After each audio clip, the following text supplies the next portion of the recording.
కాదు మా దేశాన్ని మాకు ఇచ్చేది. మీ దేశాన్ని మీకు ఇచ్చేయాలంటే పట్టుకోవాల్సింది భారతమాత కాలు కాదు, నా కాళ్ళు. శాంతి.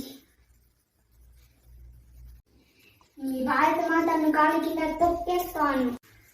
కాలు కాదు, చేయి వేసు. నీ తల తీయకపోతే నా తల నరుక్కుంటా. భారతమాత మీద ఒట్టు.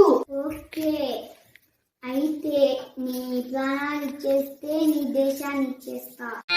నిన్ను సేవించడానికి మళ్ళీ వస్తాను తల్లి. జై హింద్. భారత మాతాకి జై. నీ దేశభక్తి ముందు నేను ఓడిపోయాను. నీ దేశాన్ని నీకు ఇచ్చేస్తున్నాను. భారత మాతాకి జై.